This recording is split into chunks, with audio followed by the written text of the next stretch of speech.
Okay, so back here I got my 2005 Road King with my 21 in the front, my fishtails, kind of like my Vikla Road King that I love very much, and you can kind of see it right there. And I wanted to tell you guys that I was in the process that I was trying to make it better, and I wanted to buy suspension, but I didn't want to spend too much money because, you know, I got my Road Glide that I put a 132 on it. If you haven't seen it, I'll list the video down below. And I typically spend majority of my money on that motorcycle now, but nevertheless, I love riding the Road King. But I gotta tell you, from the Road Glide to this is like day and night, right? But again, I wanted to make the suspension a little bit better, and a while ago I saw somebody here on YouTube that put some sprints on their Road King, and the ones that I got was something like this, right? So 2000 to 2023 Harley Touring, you know, for a street glide. And again, these ones are 12 inches. You kind of see it in there. I think these ones are going for $180, but I did pay way less than that. Here's the Road King just to give you a quick look. And by the way, guys, I'm thinking about putting a sidecar. I don't know if it's gonna happen or not, but my buddy Jason has a sidecar. He was telling me that, you know, potentially I could buy it from him. I put back my other saddle because the step-up saddle that I had is really uncomfortable for a passenger, so I got it just like this. Again, 2005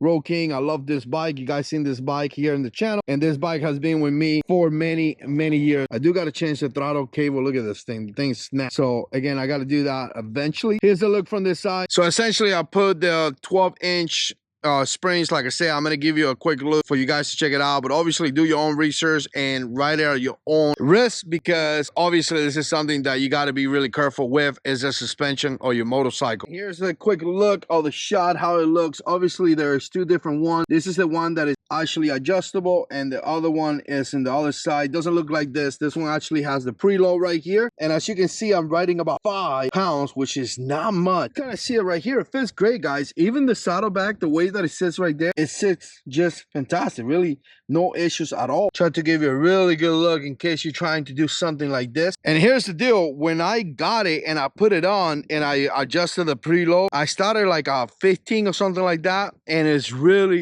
stiff, like very stiff. Maybe because it's made for a motorcycle that is heavier than this one. Maybe that's the reason why. Maybe you need to get one for a Road King instead of getting one for a street glide like I got a full bagger. But again, it was really heavy, and I went all the way down to 5, and it works pretty okay at 5. But again, even with a passenger right there, I leave it at 5. I haven't really had the need to put more into it or more weight into it. In fact, I thought about even lowering down just a little notch, right? So they're really stiff, I'm telling you. So, but again, $170, that's pretty much nothing when it comes down to suspensions and you know, making some kind of modification. I'll tell you from experience, I've been riding the motorcycle a lot. I've been riding the motorcycle quite a good amount of time, because I did them like several weeks, maybe like a month or 2 months ago, and it works just fine. Really works just fine. It does improve the bike a lot. Like, there is a major difference between the air shocks that I had compared to this one that I have. Like, automatically